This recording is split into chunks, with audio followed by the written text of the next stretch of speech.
drivers.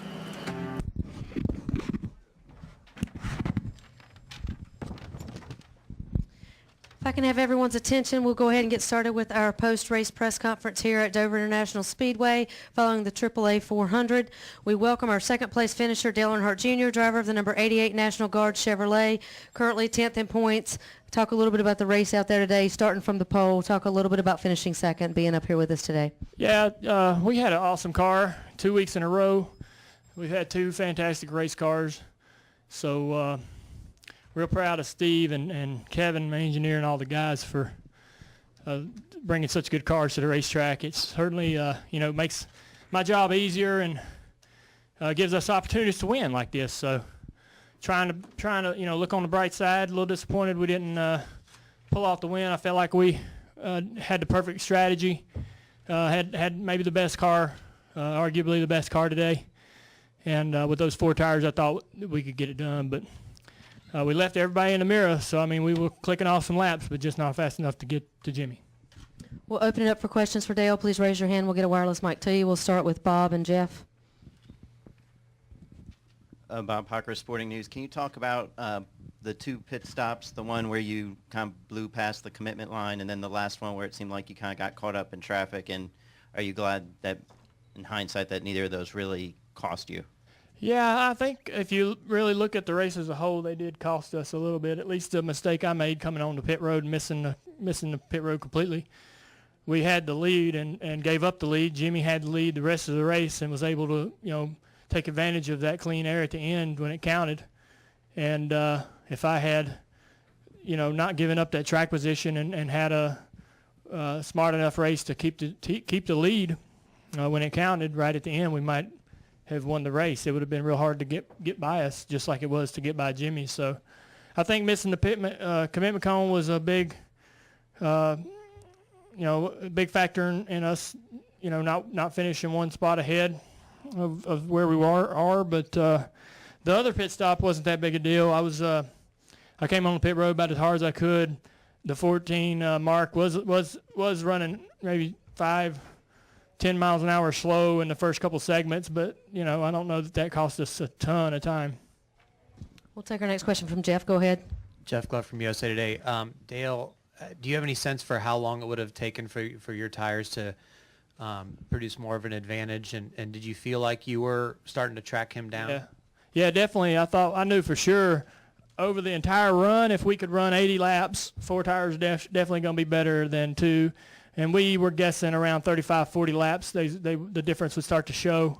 And I felt like as we got to traffic, Jimmy was starting to struggle a little bit in those last couple of laps. It seemed like my car actually got better the longer I ran and drove better and did what I needed it to do in the corner as we ran. And it wasn't quite clicking just yet. And our car was starting to come around, and I think the difference in the tires between our two cars was about to show. So, but it wasn't. The race is 400 laps, and that's the way it is. They did a good job, and real proud of the company. But we were going to have a hell of a party for a couple laps if we could get to him. Additional questions for Dale? Randy? Yeah, Dale, Randy Kovitz, Kansas City Star. Jimmy said you drove a whale of a race, I think is how he put it. Just these second places and not just when you're going up against Kenseth and now John, just kind of talk about hitting your head against the wall. Well, I think we won't do that. I feel like that we're, in the last couple of weeks we've been able to really show what our team's capable of. We've been really quick on the sheet every day, fast in practice. The cars, the changes we're making, everything seems to be working right and going in the direction you want. So I feel like when we get it right, we can compete and we can win. So we came really close today. I don't feel like today was a highlight for us. I think this is how it's supposed to be every week. So, I know that the competition's difficult and tough. Jimmy being one of the best drivers the sport's ever seen and running at probably one of his better racetracks, it was going to be a challenge, but I felt like we had enough car and tires for sure to beat him. Did I see a question in the back? Let's get a mic to her, please. Kelly Crandall from Speedway Media. Dale, after coming off the last restart, you were with Jimmy for a little bit, and then it seemed like you moved up on the high side, and he got away from you. Would that not have mattered regardless? Would he still have driven away from you, or did you give up more time maybe than you necessarily wanted to at that point? Well, I was just trying some different lines and seeing what might work, and I ran the high line in 1 and 2 and gave up about 5 car lengths to him, and then just realized I needed to be back on the bottom and went back down there and focused again. His car was good. I mean, I had to run perfect laps really to maintain the pace that he had, just to not let the lead get any bigger, and just hope that he'd start coming back to me there near the end. It was just a little bit too late. Okay, we'll take one final question for Dale before we let him go. Jeff, was your follow-up for? Dale, even though he's your teammate, I mean, does it still kind of suck to lose to Jimmy because he just always wins everything? I'm sure it does. Yeah. I'll be honest with you. You know, it sucks to lose regardless of who wins. It's probably harder to run second than it is to run 5th or 10th. You know, when you had a car like we had today, you don't get good cars every week. You like to capitalize. It doesn't bother me that it was Jimmy. I know Jimmy's going to be good here, and plus he's my teammate. And I want to see him do well. When he does well, it indirectly affects us and benefits us. So, you know, I wasn't hoping he was going to blow a tire or anything there at the end. I was just trying to catch him, and trying to. If I could get to him, I thought I would be able to get by him. So we just couldn't do it. Dale, thank you for your time Thanks. this afternoon. Congratulations on a good run today.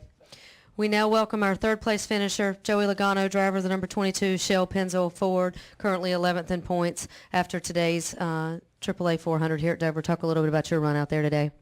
Yeah, you know, starting off from practice yesterday, we ended, our car wasn't very good. We didn't have much speed in it, and Todd Gordon, the whole Shell Pennzoil team, they did a good job. They threw everything at this car last night. 3 springs, bars, shocks, you name it, is more than I'm forgetting. But we changed about everything on this race car and wedged a whole bunch of stuff. And it was definitely better to start the race, and we had to make some adjustments as we got going. And, you know, as the race went, we turned into a top 5 car, I think, and just had to get that track position. And, you know, last restart, starting on the outside was a good lane to have, and also having 4 tires was also the right call that Todd made, and I was able to capitalize on the restart, get ourselves up to 3rd, and the problem was it just took us too long to get up to speed. You know, 15 laps into the run, the car took off, and you know, last 6-7 laps were the fastest car on the track, but we were a little too late, and I could barely see the leaders, and the only shot I had of beating them was them running into each other and slipping up a lot, and I was able to make something up, but just couldn't get there in time. So maybe if the race was another 40 laps, I maybe could have got there. But for what I've heard, I didn't race against the 48 all day, but from what I heard, he was wicked fast today. We'll take questions now for Joey. Please raise your hand. We'll get a mic to you. We'll start up front with Lee. Lee Spencer, Fox Sports. Did you have any concern after you saw Keselowski go off track where, you know, initially did you wonder what was going on there? I know for me, when I talk on the radio, I slow down a lot. So I try not to ask any questions, and if they don't tell me, I'm not going to ask. You know, I guess it's something that wasn't going to affect me with my car. So if it was something that they were concerned, maybe I had to drive the car differently to protect something.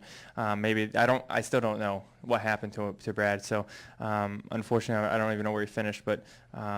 You know, he had a decent car today too. You know, the both of us were running up there in the top 10 early in the race, and I just seen him make an early pit stop, and you know, obviously that kills your track position quite a bit there. So, yeah, it's unfortunate. You know, we want Brad to run good. It's the same thing that Dale just said a second ago. You want your teammate to run good because that indirectly, you know, helps your team. And you know, and unfortunately, they must have had a problem today.